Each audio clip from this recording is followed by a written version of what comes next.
Welcome to Worldview Matters, discussing controversial issues, discerning current events, defending biblical Christianity.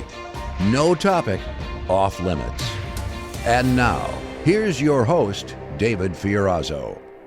Friends, thank you so much for tuning in. We are blessed to have one of my favorite Bible teachers and pastors. And I'm not joking. Andy Woods from Andy Woods Ministries. He's got a book out called The Bible and Your Vote, Equipping the American Christian to Stand for Righteousness at the Ballot Box. We talked about that with him last time we had him on, and that will never go out of style or out of print. I mean, this is something that Christians need to understand as we plow forward here in America. Brother, thank you so much. Good to see you, Andy. David, good to be here. Thanks for having me. You're most welcome, brother. So before we get into some of the topics that you had already shared in your pastor's point of view, which I appreciate those, what are you at, 350s now? 356, 57? I think we're getting ready to record 355 and 356. Okay. Wow. Amazing. And I know you never saw that coming when you first started doing recordings on a weekly basis. Yeah.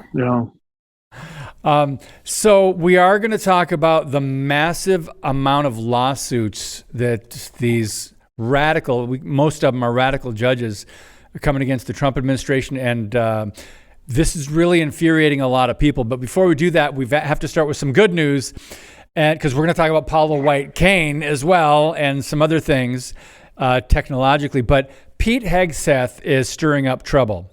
And I think it's the kind of trouble that we would appreciate.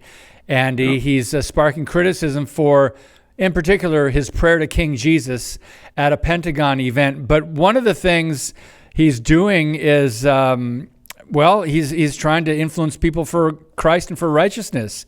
He's having what was called the Secretary of Defense Christian Prayer and Worship Service. And I think people are pretty peeved about this because I think in the past, maybe past administrations were afraid to do something like this so overtly Christian. I'm thankful for a lot, not all, but a lot of men and women of God in this cabinet, in the Trump administration. And like I said, we're going to talk about some that we need to be concerned about. There's a lot of red flags as well. But as far as Hegseth and others, I would love to get your take on some of the things they're doing and at least what they're trying to do. Well, if you look at people like Tulsi Gabbard and Dan Bongino, Pete Hegseth, Pam Bondi, et cetera, I mean, the reason I like all of them is they're disruptors. They're these big three-letter agencies in the prior regime, I'll call it, / administration, they were weaponized against the American people. Yeah. And now these guys, who many of them were victims. You look at what they did to Tulsi Gabbard. Now she's head of one of these big agencies. So, who better to put in charge than someone that, was a victim of one of these three-letter agencies. So one of the things I like about Hegseth and others is they're disrupting, I think they're intentionally picked by Trump to, disrupt the direction of those agencies. And you see examples of it right now with Hegseth, with what you're talking about now, this church service that he called for. So he, to me, sounds like Thomas Jefferson. I think if I remember my history right, Thomas Jefferson ordered the Marine band, if I remember right, to play in his church. And he, had church. They had, in the founding era, they had church services right there at the Capitol. So he's just getting back to what the country was founded on. So I say, praise the Lord and amen.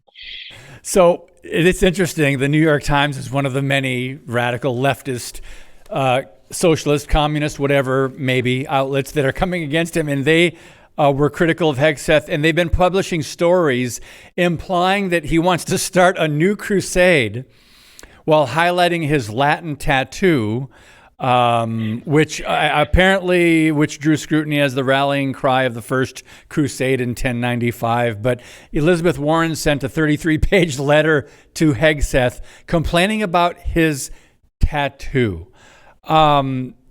They are nitpicking, they're majoring in the minors, trying to distract, but They just obviously don't like the biblical worldview, and anyone who boldly stands for Christ, that's obvious. So, Andy, before we get into this next article, and friends, Andy covered this in his pastor's point of view recently. You can go to his YouTube channel, Andy Woods Ministries, and look at the pastor's point of views. You covered this one, 220 lawsuits in 100 days. It's almost astounding, but it shouldn't surprise us. But we want to talk about some of the details on that and how people get away with that in this day and age. And well, let's just go there right now. It's so important because I've talked about lawfare before with other guests, but this goes almost beyond that, because here the president that was elected by an overwhelming majority of the people, meaning they want these policies that the Trump administration is trying to implement,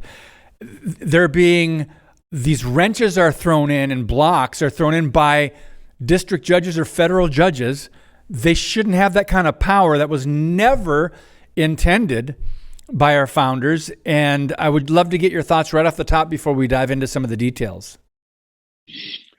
Well, I think it was Chuck Schumer that when Donald Trump was elected, before he got sworn in, he got on to PBS and he said, "Don't worry," and these are his words, not mine. "We have 235 progressive judges in place, to stop the Trump agenda." So, that just shows you that our judiciary, it has become politicized, which was never its purpose. Federalist Paper number 78 indicates that the judicial branch of government was supposed to be the least dangerous branch. Thomas Jefferson said, very clearly that once you consider judges the ultimate arbiters of what the Constitution means, since they're appointed for life at the federal level, that plunges us into what Jefferson called a despotism, tyranny, and an oligarchy, where all decisions are just made by a few people that are insulated from the public. And we now have a situation where it's gotten so bad with an overactive judiciary that district courts, that's the lowest level in the federal system, are now making nationwide injunctions and taking the executive branch and putting it in handcuffs. Now, you don't have to be a rocket scientist to understand what a district judge is. They handle cases within their district. Yeah, that's what the name means, right? And also they issue opinions, meaning they're not supposed to have this legal force, that they have today, where they can, put handcuffs on the executive branch for doing nothing more than doing what the majority of the people elected Donald Trump to do, and for doing nothing more than what the Constitution allows the president to do. So it's gotten so bad and it's gotten so out of hand, that we want to talk about the first 100 days of the Trump presidency. Part of that is the hassle and harassment he's had to go through with 220 lawsuits filed against him. Isn't that a little extreme? And so we're in the middle of, I believe, a constitutional crisis, because judges at the lowest level, elected by nobody, are tying the hands of the executive branch for fulfilling their role under the Constitution and for doing what they were elected, the president was elected to do. Okay, I don't want to stray too far from this topic, but if we had a media in the country that adhered to the true principles of journalism, and we're not politicized, we're not leftists, Democrats, socialists, and Marxists, we wouldn't have these we wouldn't be having this conversation, because these things, they would have not covered for the left and the Democrats and the weaponization of government when all these agencies, when the Biden administration was in power. So the media is part of this rail that's a major problem, because they're not complaining about what these judges are doing. Maybe some are reporting fairly, but we know the media well enough after so many decades that they're in it. They're in it to win it back for the left. Your thoughts on that before we go on, Andy?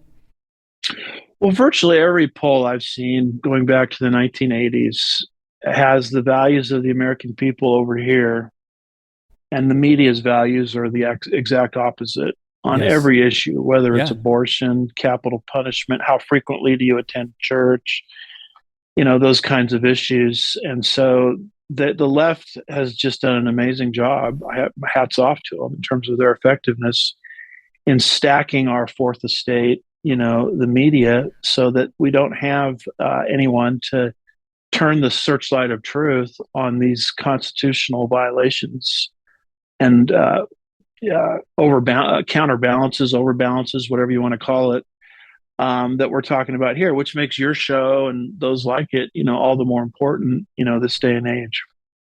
So let me read a quote from the article and then we'll go on. It says, while the Trump administration has had some victories in the courts, federal judges have blocked key parts of Trump's agenda, ranging from parts of his immigration policy and military guidelines to his effort to roll back diversity and equity initiatives, DEI. Oh my goodness. And we've been warning on this program for quite some time that we're thrilled with some of the executive orders, Andy Woods, but we are not confident that it's going to get to the local level, or at least in schools or in culture. And this is part of the reason, because there is so much resistance and some of it is demonic. Your thoughts on that? Oh, yeah. I like your word demonic. It's basically a bunch of people elected by no one, ideologues to the core, no real concern about the original intent of the Constitution, abusing their positions of power to prevent Donald Trump from doing what the Constitution allows him to do and what he was overwhelmingly elected to do. And so it really is a constitutional crisis where one branch of government is completely out of control and neutralizing the legitimate activity in another branch of government, like closing the border, shrinking the budget. Now they've jumped in and they're trying to stop him from his economic policies, related to tariffs. All of these illegals that Biden brought in that had no respect for due process, in the way in, now we're told they've got to be given all of this layers and layers of due process to get him out. I mean, it's just one thing after another, trying to turn planes around in midair to get illegal gang members back home, they say. Well, this isn't their home. No. Venezuela or wherever they came from is their home. Yeah. So that's the first 100 days of the Trump administration. There's been some great victories he's had, but boy, he's had to fight every step of the way with a coordinate branch of government that's out of control.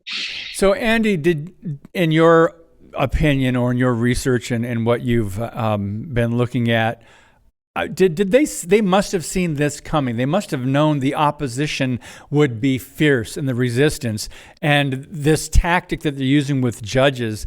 The Trump administration wasn't surprised by this, were they? No, because Trump had 4 years to think through all of this stuff. I mean, he really didn't have that luxury in his first term. But I can guarantee you this much: he wasted no time during the 4 years when Biden was running the show. If Biden was even running the show is a matter of debate.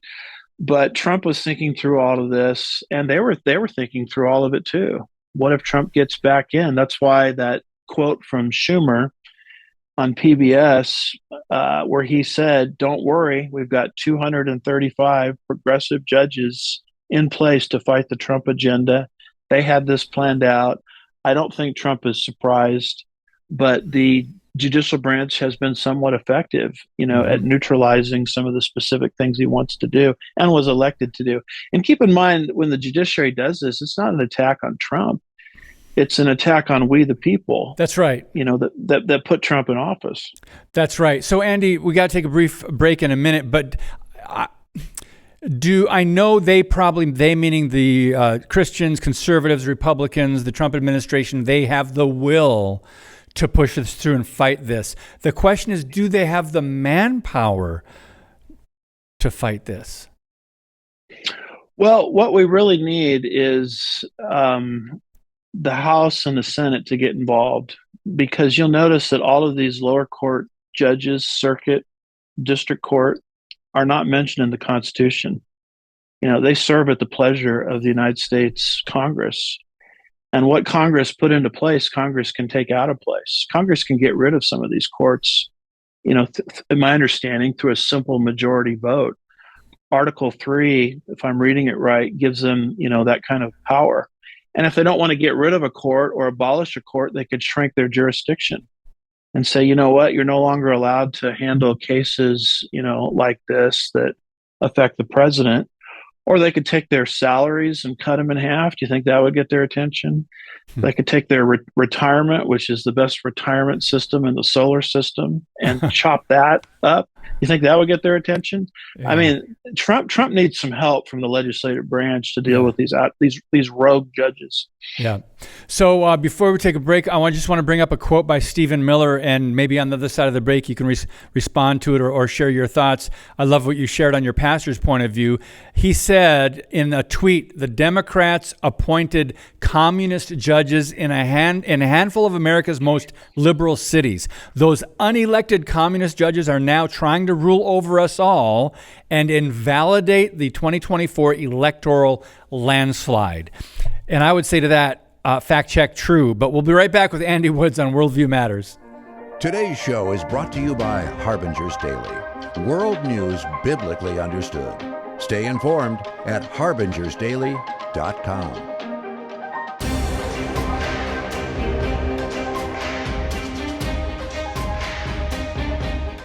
Friends, right now, Freedom Project Academy is enrolling students for this fall with live, anytime, and homeschool courses for pre-kindergarten through the 12th grade. So to celebrate 15 years of academic excellence, we're offering a 15% discount on all courses. So you can visit freedomforschool.com. That's freedom, F-O-R, school.com. Use the code DAVID15 to save 15%. That's David15 to save 15% on all courses at Freedom Project Academy.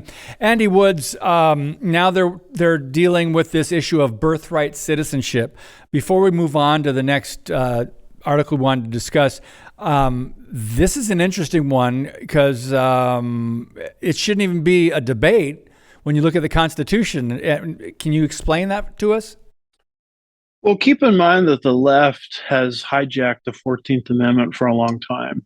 They've read stuff into that isn't there. That's part of the basis for the infamous, Roe versus Wade ruling.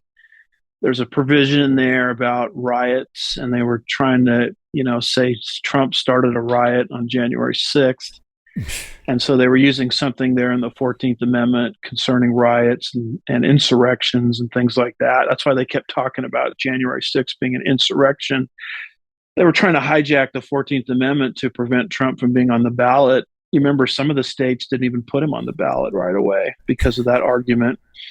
And now they're doing the same thing with this birthright citizenship thing, which is this idea that if you're illegal and you happen to have children in this country, then automatically they're granted citizenship of the citizenry, being citizens of the United States.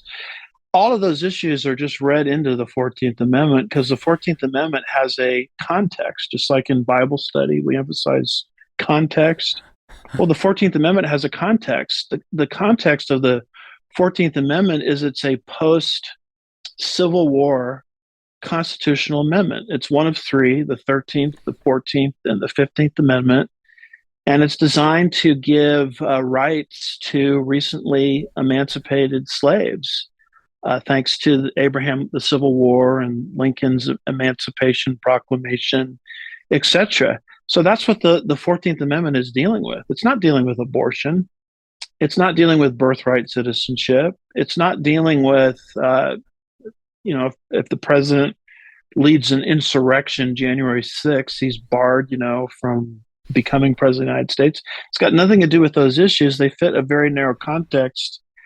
And I'm hoping our Supreme Court, will rule in that direction and expose this birthright citizenship argument for the fallacy that it is. I'm a little bit nervous, though, because they don't seem to be going the right direction recently on a lot of things. So the 14th Amendment is not some kind of, blank check to read any ideological idea people have into the 14th Amendment. It has a context, and a good jurist, following original intent, interpretive methodology will call attention to that. Okay. We've got to move on because this just going by way too fast, as I knew it would with you, Andy. I do want to come back and wrap up talking about Paula White-Cain. And we've talked about her on the show before. We've done a whole program with Holly Pivik on her false teachings, NAR, and everything else, and our concerns about her position and her influence on the president. There probably are some great people in that faith office in advising the president, but this is concerning. She spoke at the World Summit 2025, and I love what you shared in your pastor's point of view. But before we do that, there's a fascinating article on Sam Altman, and this goes a completely different direction right now briefly, but it's about technology and these eye scanning technology. This is really interesting, and you were concerned about apparently the Trump administration or Trump's friendship or relationship with Sam Altman. Can you explain that for us? Well, those are probably I've been real positive, bullish, so to speak, on Trump and all his executive orders. The two downsides are this one here that you're talking about, and then the Paula White issue. This one kind of bothers me because to me, it's moving us in a cashless direction. And as we move in a cashless direction, personal privacy disappears. The government can only track me so far when I'm trafficking in cash. But the moment all of my transactions are done electronically through eye scanning or whatever they're trying to do here, is the moment that there's a paper trail on me, so to speak. And they can run sort of an inventory on me. And should that technology fall into the wrong hands, and biblically we know that's going to happen one day, via the Antichrist, the whole system is now in place to shut people out that don't have the right buying behavior. The whole system is in place for a social credit score system, which China, it's not conspiracy talk. China has it. And the moment, as Trump is sort of in bed with all of these types of CEOs moving this direction, that's the part of the Trump administration that kind of bothers me. It is concerning, and it's almost like you can't get away from technology. Yeah. And they sell it, as you said in your PPOV, they sell it under convenience and things like that. But Christian, buyer beware, but Christian discern. So, all right, let's move right along here. Paula White-Cain, she praised the United Nations and, my goodness, ecumenism. And Andy, just share your thoughts on this. This was so unfortunate, and I think a lot of people don't know what she believes in her background. Well, I mean, this is another downer on the Trump side, even though I'm very positive about Trump overall, but I'm not even sure, and this is just my opinion, I'm not even sure Paula White is an actual Orthodox, Christian. Because ever since I've known anything about Paula White, she believes in the little gods doctrine, that you're the son of a king, and as a little god, you deserve a life of health and wealth and prosperity, and you just have to have enough faith to access it and to speak these verbal laws which command these things into existence for you. So that's where you get the name it and claim it, blab it and grab it, as some people have called it, a type of theology. And then to watch her not only in that position, boy, he could have put Jack Hibbs in that position. I mean, there's a ton of other people that would have been excellent for that, but he chose Paula White. And then there's Paula White in April at that big global UN type of event using John 17, may they be one, where Jesus prays that we'd all be one, arguing that Reverend Sun Myung Moon and his ilk and Muslims and Paula White's version of evangelical Christianity, may we all come together. When in reality, that's not what Jesus was praying for at all in John 17. He said, sanctify them by thy truth. Verse 17 comes before verse 21, which was what Paula White was citing. Sanctify them by thy truth. Thy word is truth. So when Christ prayed for unity, he prayed for it on a foundation of truth. He didn't pray for it in kind of the Tower of Babel sense where, all of these diverse philosophies and theologies come together as one. And by the way, that prayer request was already answered that Jesus prayed for there in John 17. It was answered on the day of Pentecost with the body of Christ and the baptizing ministry of the Holy Spirit. It's not talking about something that we ought to go out through ecumenism and try to force into existence, in the year 2025. Thank you. Excellent point. Excellent point. Because a lot of people think, well, it sounds good to be, quote, welcoming and unite with world religions or other, but you're thinking, okay, there is only one truth. These are false gospels. Some of them aren't even gospels. They're ideologies or things that go against what the Bible teaches. So to try to have unity, I don't know what the advantage of that would be. I guess to maybe look like there's peace in the world, but that's never going to happen, right? Well, I mean, you're dealing with politics, so I guess you get more votes by saying we're all one. I mean, that's the only motive I can think of. Certainly as a local church pastor, that wants to teach the truth, I would never embrace, something like this. But then again, I'm not trying to win any elections. I'm just trying to get through the next Bible study. So, people in different positions do different things, but however we analyze it, what Paula White was doing there was more of an antichrist spirit than a Christian spirit. I mean, she was calling for unity with religious viewpoints that are unbiblical, and that's not at all what Jesus was talking about in John 17. I mean, not only was the prayer request that he prayed to the Father already answered, but verse 17 coming before verse 21 mentions truth. And so he was talking about a unity, upon the platform of truth. I mean, unity isn't biblical unity if it's not on the right platform of truth. I mean, unity just for the sake of unity is like a Rodney King mentality, can't we all just get along? That's right. Which is not what Jesus was talking about.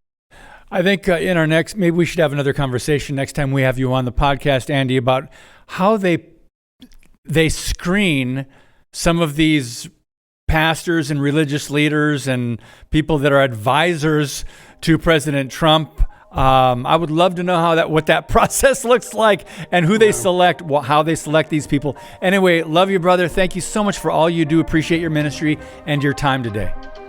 Hey, David, great to be here. Sorry, I talked a little too much and it went by too fast. Oh, no way. No way. You never. All right. Did go by fast. God bless you, friends. And as always, keep speaking the truth about things that matter.